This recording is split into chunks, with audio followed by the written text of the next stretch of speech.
Hey, this is Palak Sharma from PDS study sector. हम कर रहे हैं SAP BCom 2 फोर्थ सेमेस्टर। हमने पिछली वीडियोस में कवर करा था मैनेज्ड पोर्टफोलियो और इवैल्यूएशन ऑफ पोर्टफोलियो।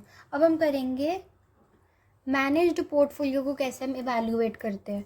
तो हमने पोर्टफोलियो को कैसे इवैल्यूएट करते हैं हमने वो देखा था कि हम अपने एक पोर्टफोलियो को अलग बाकी दो चार पोर्टफोलियोज के साथ कंपेयर कर सकते हैं, या फिर एक बेंचमार्क पोर्टफोलियो हमने क्रिएट किया होता है उसके साथ कंपेयर कर सकते हैं। तो इसमें भी वही है कि हम अपने रिटर्न्स को रिस्क फ्री रिटर्न्स के साथ कंपेयर करेंगे, या फिर हम अपने रिटर्न्स को ओवरऑल रिटर्न्स जितने भी हमारे रिटर्न्स हैं उसके अंदर म्यूचुअल फंड इंडस्ट्री के अंदर उसके साथ कंपेयर करेंगे, या फिर हम अपनी परफॉर्मेंस को इंडेक्स के साथ कंपेयर करेंगे, या फिर हम अपनी परफॉर्मेंस को ही एक्सेस रिटर्न रेशियो के साथ कंपेयर करेंगे। ठीक है, क्या है, पहले तो हमने दो चीज़ों को कंपेयर किया है। क्या है, पहले तो हम अपने रिटर्न्स को कंपेयर कर रहे हैं रिस्क फ्री रिटर्न के साथ। हम फिर से रिटर्न को कंपेयर कर रहे हैं सारे के सारे रिटर्न्स हमारे जितने भी हैं म्यूचुअल फंड इंडस्ट्री के उनके साथ। फिर है हम लोग परफॉर्मेंस को कंपेयर कर रहे हैं विद द इंडेक्स। उसके बाद फिर हम फिर से परफॉर्मेंस को कंपेयर कर रहे हैं with the excess return ratio. हम चार तरह से मैनेज पोर्टफोलियो को इवैल्यूएट कर सकते हैं। Comparing return with the risk free return, comparing return with against all over returns of the mutual fund industry, comparing performance against index, comparing performance against excess return ratio. This is the main topic जो कि हम इस video के अंदर cover करने वाले हैं, वो है methods for assessing portfolio performance. कौन कौन से मेथड ऐसे हैं जिससे कि हम पोर्टफोलियो की परफॉर्मेंस को असेस कर सकते हैं। पोर्टफोलियो की परफॉर्मेंस को हम इवैल्यूएट कर सकते हैं, असेस मतलब इवैल्यूएट भी होता है, इवैल्यूएट कर सकते हैं by measuring and comparing portfolio के रिटर्न्स एंड एसोसिएटेड रिस्क। मतलब हम कंपेयर करेंगे पोर्टफोलियो के रिटर्न्स को एसोसिएटेड रिस्क के साथ, मेजर कर सकते हैं, कंपेयर कर सकते हैं पोर्टफोलियो के रिटर्न्स को एसोसिएटेड रिस्क के साथ, दैट इज पोर्टफोलियो परफॉर्मेंस की इवैल्यूएशन। ठीक है, ये फर्स्ट फंक्शन है हमारे पोर्टफोलियो परफॉर्मेंस इवैल्यूएशन का। सबसे पहला function, portfolio performance is evaluated by measuring and comparing portfolio return and associated risk. It is the first function of portfolio performance evaluation.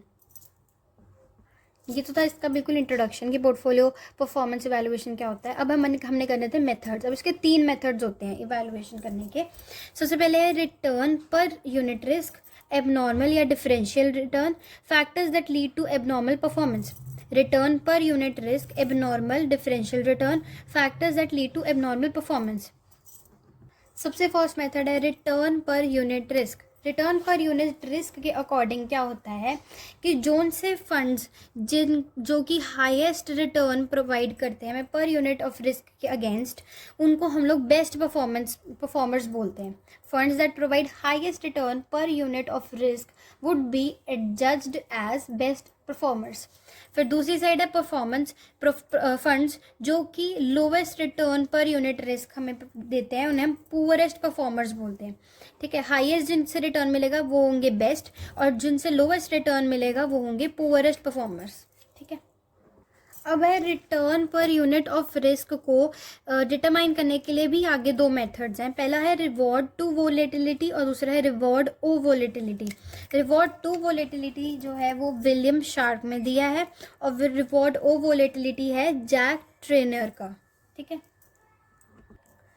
इसके अंदर क्या होगा, हम लोग इवैल्यूएट करेंगे कि क्या हमारे पोर्टफोलियो जो है अबव एवरेज रिटर्न्स सिक्योर कर रहे हैं, बिलो एवरेज या एवरेज रिटर्न्स, कौन से रिटर्न हम सिक्योर कर रहे हैं। ठीक है, whether portfolio securing above average returns, average return, below average return, returns as compared to prevailing rate of return in the market. ठीक है, कौन सा रिटर्न वो सिक्योर कर रहे हैं, उस जिसको हम कंपेयर करेंगे जो हमारा प्रिवेलिंग रेट ऑफ रिटर्न है मार्केट के अंदर। ठीक है, इवैल्यूएशन है ये। फिर है जो फंड मैनेजर्स हैं डाइवर्सिफाई कर सकते हैं ताकि उनका जो अनसिस्टमैटिक रिस्क है या तो वो एलिमिनेट हो जाए या वो रिड्यूस हो जाए। ठीक है, या फिर वो अप्रोप्रिएट रिस्क मेजर्स को अडॉप्ट कर सकते हैं जिससे कि हमारा सिस्टमैटिक रिस्क मैनेज हो सके। ठीक है, फंड मैनेजर्स या तो डाइवर्सिफाई करते हैं या अप्रोप्रिएट रिस्क मेजर्स देते हैं। डाइवर्सिफाई करते हैं ताकि हमारा अनसिस्टमैटिक रिस्क रिड्यूस या एलिमिनेट हो सके, और अप्रोप्रिएट रिस्क मेजर्स जैसे बीटाज यूज़ कर सकते हैं ताकि हमारा सिस्टमैटिक रिस्क को वो मैनेज कर सकें। पोर्टफोलियो मैनेजर्स जो हैं उनकी सुपीरियर टाइमिंग होनी चाहिए, अच्छी टाइमिंग होनी चाहिए मतलब उनकी, और साथ ही साथ उनका स्टॉक सिलेक्शन भी अच्छा होना चाहिए। सुपीरियर टाइमिंग और सुपीरियर स्टॉक सिलेक्शन होनी चाहिए किसकी, पोर्टफोलियो मैनेजर्स की, जिससे कि हम लोग अबव एवरेज रिटर्न्स को अर्न कर सकते हैं। ठीक है, उससे पहले हमने यहाँ पे भी किया था कि फंड मैनेजर्स जो हैं वो डाइवर्सिफाई करते हैं ताकि रिड्यूस कर सके या एलिमिनेट कर सके अनसिस्टमैटिक रिस्क को।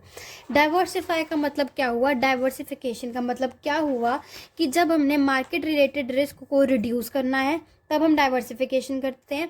साथ ही हमारे रिटर्न्स को मैक्सिमाइज कर सकता है for given level of risk. Diversification can reduce market related risk and साथ it can maximize the return for given level of risk। और हमारे जो मार्केट के रिटर्न्स हैं वो पॉजिटिवली रिस्क के साथ रिलेटेड हैं, तो इसलिए हमारे जो इवैल्यूएटर्स हैं उनको कुछ चीज़ों को कंसिडरेशन में लेना चाहिए। पहला तो हमारा है रेट ऑफ रिटर्न, ठीक है।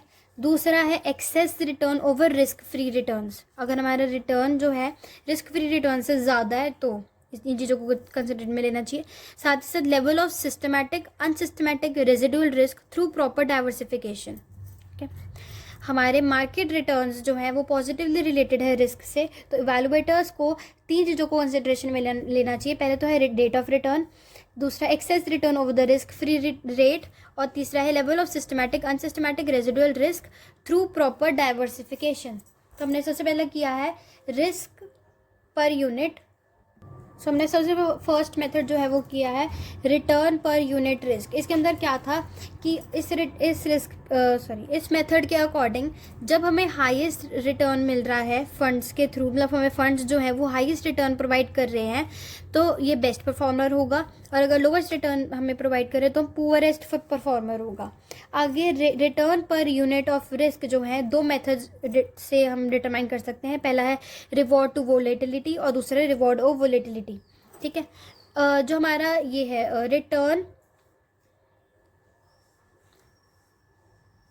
हमारा जो return per unit of risk है वो इवैल्यूएट करता है कि क्या हमारा पोर्टफोलियो जो है वो सिक्योर कर रहा है above average returns, average return या फिर below average return. Fund managers या तो डाइवर्सिफाई करेंगे या फिर अप्रोप्रिएट रिस्क मेजर्स को अफोर्ड करेंगे। ठीक है, डाइवर्सिफाई करेंगे जिससे कि उनकी जो अनसिस्टमैटिक रिस्क है वो एलिमिनेट हो सके या फिर रिड्यूस हो सके, और अप्रोप्रिएट रिस्क मेजर्स मतलब बीटाज यूज़ करेंगे सो दैट हमारा सिस्टमैटिक रिस्क को वो मैनेज कर सके। पोर्टफोलियो मैनेजर्स जो होते हैं वो मस्ट होना, मतलब उनके लिए मस्ट है कि उनकी सुपीरियर टाइमिंग हो और दूसरा सुपीरियर स्टॉक सिलेक्शन हो, जिससे कि हम अबव एवरेज रिटर्न्स को सिक्योर कर सके, अर्न कर सकते हैं। फिर हमने यहाँ पे किया था डाइवर्सिफिकेशन। तो डाइवर्सिफिकेशन का मतलब होता है कि हमने मार्केट रिलेटेड रिस्क को रिड्यूस करना या फिर रिटर्न्स को मैक्सिमाइज करना at a given level of risk. और लास्ट था कि जो मार्केट है, हमारी मार्केट के रिटर्न्स हैं वो पॉजिटिवली रिस्क के साथ रिलेटेड हैं, तो इवैल्यूएटर्स को कुछ चीज़ों को कंसिडरेशन में लेना चाहिए। पहला था rate of return, excess return over risk free rate. Third है level of systematic unsystematic residual risk through proper diversification. तो हमारा फर्स्ट मेथड कंप्लीट हो गया है। नेक्स्ट 2 मेथड्स हम कवर करेंगे नेक्स्ट वीडियो में।